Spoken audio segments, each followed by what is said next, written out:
What's up, guys? Welcome back to the channel for the third episode of Turkey Hunting 101. So you got your camo, you got your gun, you got your place to hunt. Today we're going to talk about turkey calls. I think the next most important step after those other three are getting calls, being able to talk to the turkeys, convince them you're a turkey, and get them to come in for a shot. I'm going to go ahead and say it. I'm not a professional turkey caller. I consider myself to be mediocre at best. I'm working on getting better, but I'm not claiming to be the best turkey caller there ever has been. I know I'm not. But like I said, I feel like I'm good enough. I can call some turkeys and get them to talk back to me. If you're just getting into calling turkeys, I recommend starting off with a friction call. The reason I think that you should start off with a friction call, they're a little bit easier to get into, easier to learn how to use, and they're a little more forgiving than maybe a mouth call would be. With that being said, calls are just like everything else we've talked about so far. There's a million different options. Me personally, I only run Woodhaven calls. It's just the brand that I've been using for years, and I stand by them. They've got great customer service. They've got really good products. They test your friction calls before sending them to you. They'll actually take, for example, with my crystal call that I've got, it's the Cherry Classic Crystal. They will take two strikers. They get you one in hickory and one in purple heart, and it's just a different type of wood. It makes a different tone. Sounds like two different turkeys when using it. But they will hand test them until they find the ones that sound right for your exact call before sending it to you. I've always found that to be really cool, and that's just the company I use. But like I said, find what works best for you. There's millions of options out there. There's not one company that's just head and shoulders the greatest ever. Every company's got their things they're good at and their things they're not so good at. But like I said, I'm not a professional. I'm just going to show you kind of the options of what you've got. When it comes to friction calls, the only friction call I run is this Cherry Classic Crystal from Woodhaven Calls. But there's glass calls, there's slate calls, there's box calls. They've got those little trigger type calls. There's all kinds of friction calls. Just do some research, figure out which one you think's best for you. Like I said, this is the only friction call I run. It's just a preference. There's nothing, I don't have anything against other calls. And it's very simple to use. You just take your striker, you're going to kind of scratch the surface of it up like that. You want to go in one direction against the grain. You take your striker, and for yelps, you just do small little circles. And then for clucks, you just kind of rub it across there sharp. Like I said, I'm not a professional caller. I'm not gonna sit here and do a huge tutorial. I'm just kind of showing you what the easiest things to get into are. And that's a crystal call. That's the one I use every day in the turkey woods. It's my favorite call, hands down. I've struck up a lot of birds with it. Love this call. The next friction call that I have to show you is a box call. I don't run a box call. Nothing against them. It's just I don't really care for one. I do have this one that I bought at an auction a few years ago for the NWTF, and it just sits in my shop here and just looks pretty. But again, super simple to use. All you're doing for yelps is you're just running this top part across the bottom part. You just got to find the right angle. You want to keep it chalked up, but you just got to find the right angle to run it. And once you get that down, it's super simple to use. It'll sound like this.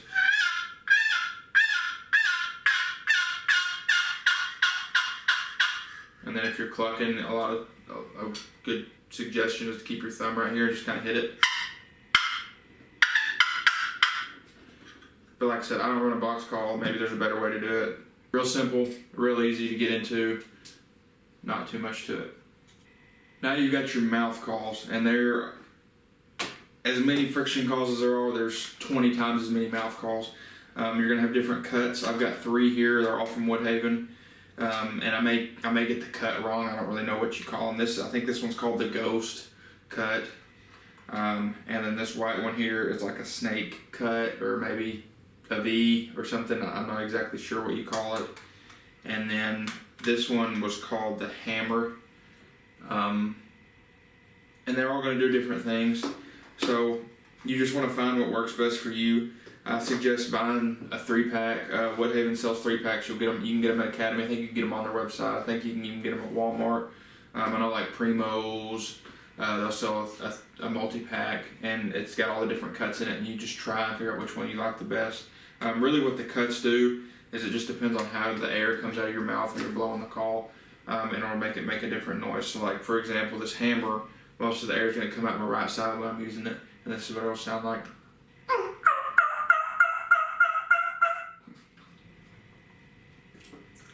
So that's that. For this one, this V or snake, the air is you're gonna want the air to come through the middle because of the way that cut is. And it'll sound like this.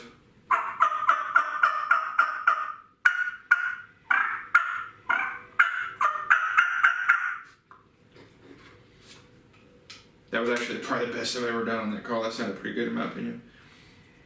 And then the ghost call is the same. The one thing I've noticed in this ghost call, you know, you want all your air to go in the middle. I feel like I've been able to cut better with this. And this is what that'll sound like.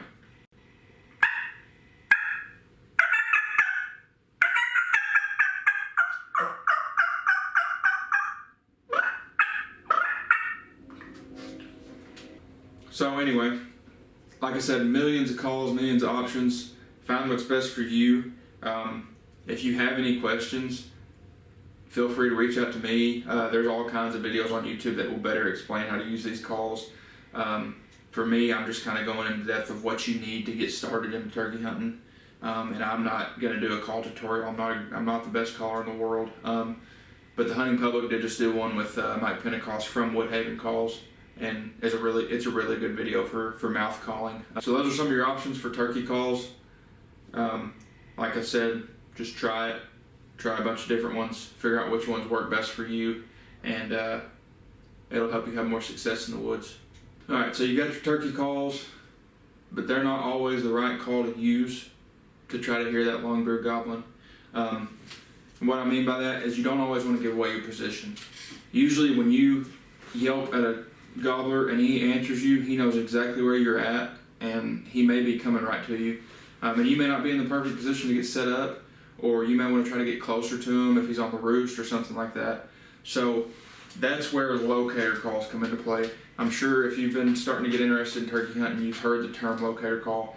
All a locator call is it's something that makes noise, that makes a turkey shock gobble. And what a shock gobble is whenever the turkey hears something and he wants to overpower that noise, he wants to be louder than that so all his hens know where he's at, he gobbles at it. I don't really know the science completely behind a shock gobble because they shock gobble at all kinds of things.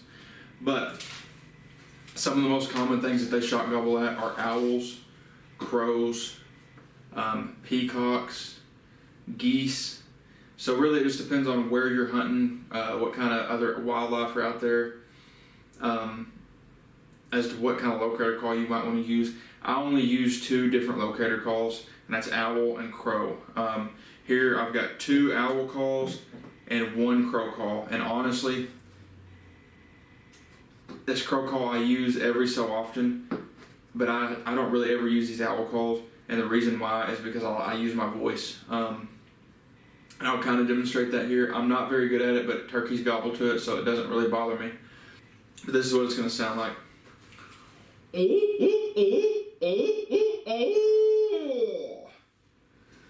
just want to sound like an owl. A lot of times what I try to do is I'm actually trying to wake the other owls up, get them going, and then just let nature do its thing.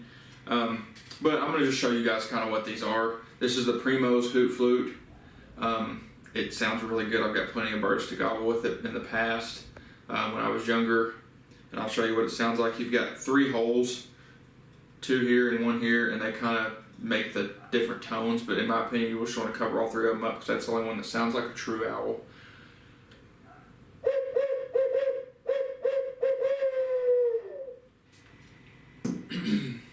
And here I'm really not 100% sure what this one is.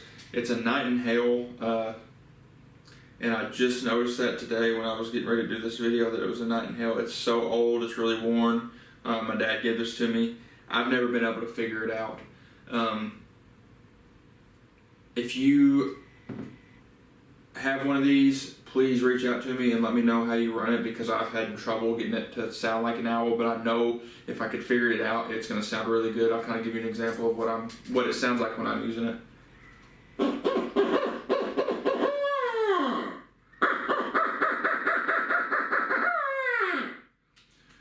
that may be what it's supposed to sound like. I mean, I still think that sounds good, but it just doesn't sound perfect in my opinion. But let me know if you've got one just like it, if that sounds good or if there's something I'm doing wrong. And then the last locator call I've got here is a Primos crow call.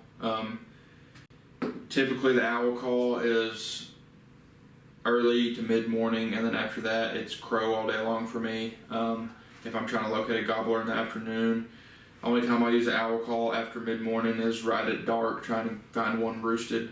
That's when I'll use my owl call as well.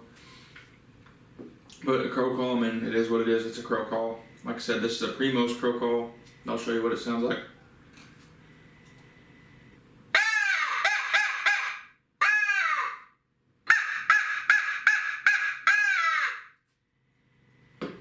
So those are your locator calls. It's just a way to figure out where that turkey is without giving away your position. Get him to shot gobble, that way you know where he's at and he doesn't know where you're at, whether you're trying to sound like a hen or whatever. But anyway, that's today's video about calls. Thanks for watching. Our next one is going to be about where to put all your stuff in a turkey vest. See you then.